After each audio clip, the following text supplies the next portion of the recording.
شروع اللہ کا نام لے کر جو بڑا مہربان نہایت رحم والا ہے۔ جن لوگوں نے کفر کیا اور دوسروں کو اللہ کے راستے سے روکا، اللہ نے ان کے اعمال برباد کر دیے، اور جو لوگ ایمان لائے اور نیک عمل کرتے رہے اور جو کتاب محمد صلی اللہ علیہ وآلہ وسلم پر نازل ہوئی اسے مانتے رہے، اور وہ ان کے پروردگار کی طرف سے برحق ہے کہ جس نے ان کے گناہ دور کر دیے اور ان کی حالت سنوار دی۔ یہ اعمال کی بربادی اور اصلاح حال اس لیے ہے کہ جن لوگوں نے کفر کیا انہوں نے جھوٹی بات کی پیروی کی، اور جو ایمان لائے وہ اپنے پروردگار کی طرف سے دین حق کے پیچھے چلے۔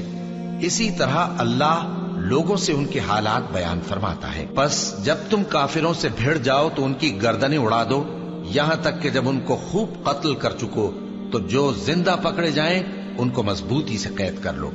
پھر اس کے بعد یا تو احسان رکھ کر چھوڑ دینا چاہیے یا کچھ مال لے کر، یہاں تک کہ فریق مقابل لڑائی کے ہتھیار رکھ دے۔ یہ حکم یاد رکھو، اور اگر اللہ چاہتا تو اور طرح سے ان سے انتقام لے لیتا، لیکن اس نے چاہا کہ تم میں سے ایک کو دوسرے کے ساتھ ٹکرا کر آزمائے، اور جو لوگ اللہ کی راہ میں مارے گئے ان کے اعمال کو وہ ہرگز ضائع نہیں کرے گا، بلکہ ان کو سیدھے رستے پر چلائے گا اور ان کی حالت درست کر دے گا، اور ان کو بہشت میں جس سے ان کو پہلے سے واقف کر دیا ہے